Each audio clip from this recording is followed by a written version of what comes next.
Hi, my name is James Shepard, and today I want to talk to you about relationships that generate revenue. Relationships that generate revenue. One of the things that I've learned over the last 5 years or so is that, my natural state is, and many of you might not think this, it's funny, people watch my videos and they see me in my studio and I seem so outgoing and I must just be like the biggest networker people person ever. Nothing could be further from the truth. If I had my way, I would walk over to my office right now and I would sit down with my computer and I would do like computer programming, turn the lights down a little bit so it's a little bit darker in there, and I would just sit in there for hours. Like that's where I'd get a book and I'd read a book. So that's like my default state. And so when it comes to business transactions, I've always kind of defaulted towards more of a cold-hearted, just pure numbers, type person. I'm a math geek. And so I like, dealing with people. I love negotiating. I love the rush of sales. But the truth be told, I'm not a big relationship builder. That's never been a big strength of mine. And what I realized though about 4 or 5 years ago is that in business in general, relationships are what generate revenue. Relationships are what generate revenue. If you really want to make a lot of money in business in general, today I just want to kind of give you this general entrepreneurial business advice. You have to develop real relationships with people that are at the next level from you. I really don't believe anything is more important than that. If you came to me and said, James, I've got 2 opportunities. I can work with processor A or processor B. Processor A is going to pay me 30% more money with a 30% lower cost structure or whatever, but I'm going to make 30% more when I make a sale with processor A. But with them, I'm a sales rep. I'm connected with somebody over there on the sales rep support team, right?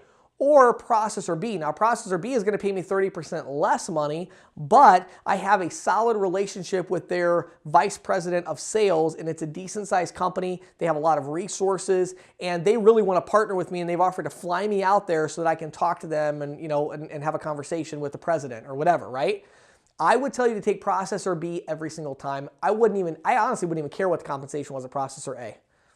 And let me tell you why. If you really want to make money in business, money is going to come to you and you're going to generate revenues as you generate relationships. So you have to get these relationships going first before you're going to get the revenue. So you really need to just focus on this. So let me kind of encourage you about some different things you can do. Number 1, take a little time right now to go through your Rolodex and think about who are the people that you could connect to right now that are making significantly more money than you are? Who are those people? They're making a lot more money than you are, okay?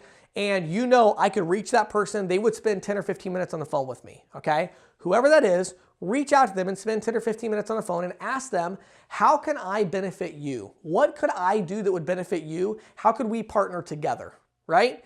And hear them out. And then don't look at what they say on face value. Look at it as a long-term relationship opportunity and see, is there a way I could generate a relationship, okay? Now, the most important piece of this, though, I know a lot of that was kind of the mushy, like, oh, that's cool, James, like, generate relationships, duh. But here's the important thing, though, and this is what most people miss. When I talk about relationships that generate revenue, what I'm talking about is relationships that are based on results.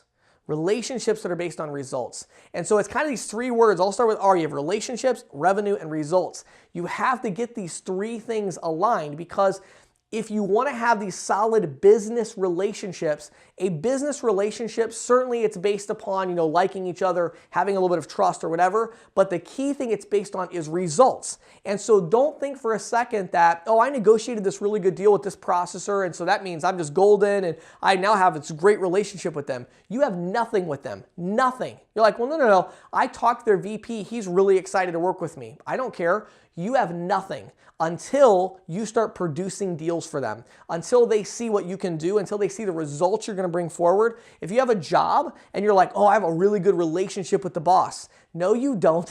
Not unless you're producing results. Well, no, the boss really seems to like me. He invited me over to his barbecue on the weekend.